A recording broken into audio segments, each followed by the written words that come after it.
Kids ask the best money questions like, why can't we buy it? What's a budget? Or do adults ever run out of money? They're curious. And, I definitely was one of those kids. And if you are also, welcome. You're in the right place. Today, I'm giving you an age by age roadmap for teaching kids about money with confidence, no matter where you are in your money journey.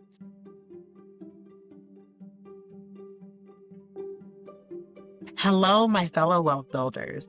Welcome back to the Money Journey with Mila, the podcast for millennial women in their 30s who have become wealthy on their own terms and in their own time. I'm your host, Mila, your fellow 30-something-year-old woman who is on a mission to become very wealthy. Now, today's episode is another installment of wealth building for the next generation. But before we dive in, make sure you subscribe on YouTube and follow the show on your favorite podcast platform if you're watching there. Now, while I was creating this episode, I couldn't help but think back to how our relationship with money starts long before we earn a paycheck. As a kid, I remember watching my parents pay bills, save and spend money, make crucial money decisions, and talk honestly and openly about what they could and couldn't afford. And those moments really shaped my money identity. They made me curious about money, aware of my financial situation, and they also planted the seeds of wealth building. Fast forward to now, I'm in my 30s, hyper-focused on building wealth and teaching others to do the same. I'm on track to retire with multiple millions of dollars. And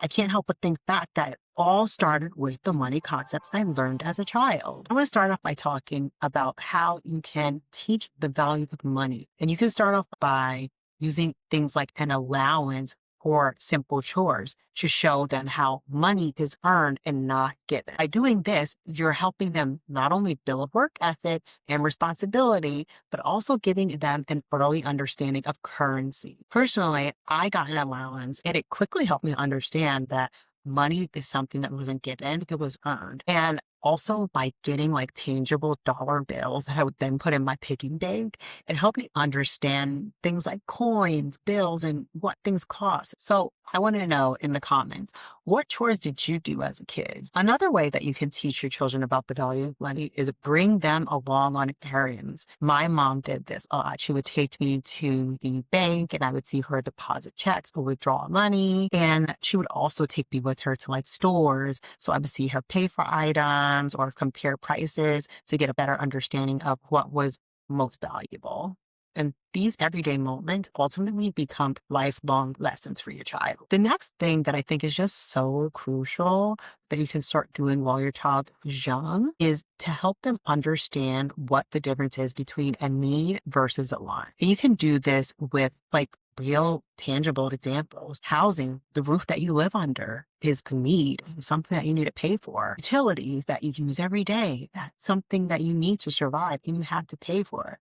But things like toys or candy, things that you ultimately want, you don't need them to survive, but you can't save up to get these things if you ultimately want them. And by teaching your children how you need to save up for these items, it teaches them delayed gratification, which is a wealth building superpower. And one way that you can apply the situations is when you go to the grocery store, and these trips are perfect for this. When you're getting essentials, you can have your kid pick up something that maybe they might want and teach them, do you actually need this or do you want this? And if you want this, maybe we don't get this now. Maybe we can get this later. Also, you can show them by comparing prices, the difference between brand names and generic, and teach them how this generic brand is still as good as a brand name. Another thing that you can do while your child is young is teaching them how to make savings a habit. And you can do this by showing them allowances or gifts. You can put a little away to save,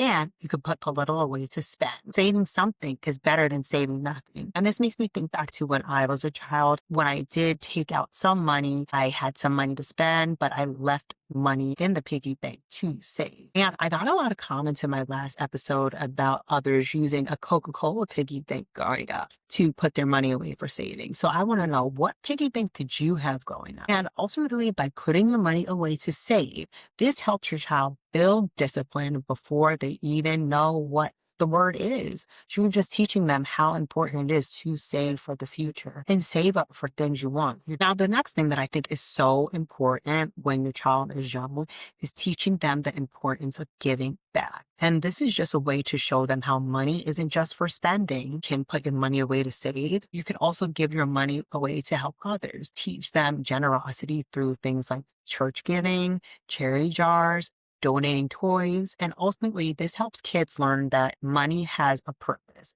It isn't just for spending and saving. And this makes me think back to when I was a kid. When I would go to church, my mother would actually give me the money and she would tell me this money is to be put into that donation basket. It's not for you, it's for the church. And you are giving this to the church to help them. So that just easily helped me understand that money not only is for spending or saving, but is also for helping others. So now, as your child gets older and they're moving into their middle school and teen years, you can introduce investing to them. Last week, we specifically discussed one way to start investing is by opening up a brokerage account. Be sure to listen to that episode to learn all about it. But you can take it a step further by letting your child pick a stock that they might recognize. You can help them buy fractional shares of a company that they're interested in. Together, you both can check for performance. By doing that, you're teaching your child how the company grows and how a company declines. As your child continues to grow and move into their teenage years, they're also going to start working. And you can encourage them to get a summer job when they are a teenager and they have downtime. And a report from Stanford, which I find is really interesting, showed that summer jobs not only improve academic performance for students, but also teach them to save a portion of every paycheck, contribute to small expenses, and open up their first bank account. And I think that's so valuable because this brings me back to when I actually opened up my first bank account when I got my first job in high school. I got my paycheck, it was a paper paycheck. So my mom took me to the bank to sit down with the bank teller and open up my first checking account. So I got to file the routing information. So I made sure that my paychecks were moving forward going to that bank account. But I also got to pick up my first debit card, and it just gave me a sense of responsibility and a sense of autonomy. And that stuck with me because in the future, when I got my first job post-grad, that's something that I kept in mind. Another thing I'm going to touch upon that you can do when your child is teenagers and working and has a little bit more responsibility is introducing them to credit. And last week we talked about how you can build credit for your child early on, but when you're a teenager and say you have already built that credit, you can give them that authorized user credit card, show them how to use it responsibly. And that's key. And you want to reinforce that a credit card is a short-term loan. It's something that you must pay back. And interest isn't good. It's actually your enemy. And you want to make sure you give them the basics of learning how to use a credit card. Providing valuable money concepts to your child doesn't have to stop once they turn 18. You can still guide them and coach them well into their adult years. When they start working and once they land their big boy or big girl job, help them create a spending plan and teach them how to budget. Show them the difference between fixed and discretionary expenses. Help them read their first paycheck because it's probably very confusing. Show them how to start automatically investing in their 401k and give them the basics on health insurance plans. One of my friend's parents told them and instilled in them how important investing in their health savings account was. And they still do that to this day. They invest their health savings account in the stock market. And because their parent had that conversation early on with them in their career, now they have a good nest egg invested. But ultimately, these conversations are where financial adulthood starts. So help them along the way, guide them, and provide your support. Another way you can do that is encourage the importance of long-term investing. Reinforce the mantra to your 21 or 22-year-old.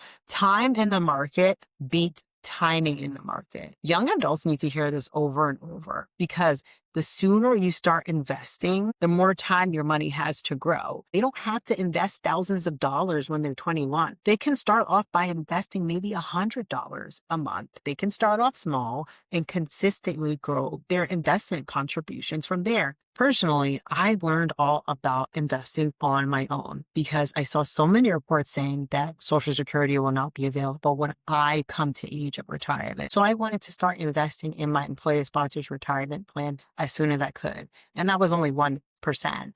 Overall, as your child continues to grow in their adulthood and they become more independent, they still need guidance. So every now and then, check in on them, offer support, and help them course correct without judgment. Share your financial ups and downs, positives and negatives, and it will help them. I think it's really valuable for parents to share their financial journey. The sooner you share this information with your children, the more beneficial it will be. I remember my grandmother telling me when she came from Jamaica and got her first job, her uncle actually taught her how it was important to put money away to save. So every paycheck that she got, she put money away. And within a couple of years, she had $5,000 saved up. And that was a story that just stuck with me and taught me how important it is to save when we first start working. And that's something that I do to this day. As your child becomes more independent and more of an adult and continues in their adult years, they still need guidance. So when you can, check in, offer support, and help them course correct without judgment. And I think that's so important. That's something that I saw my mom doing. She would go to talk to my grandmother about just her thoughts, and having those talks was really important and something that she kept in mind. So we've come to the end of our episode. If you've enjoyed this episode, be sure to comment and subscribe to the channel if you haven't already, because next week we're going to talk about how to build wealth for teenagers. You won't want to miss out on that episode. I look forward to chatting with you next time. Bye for now.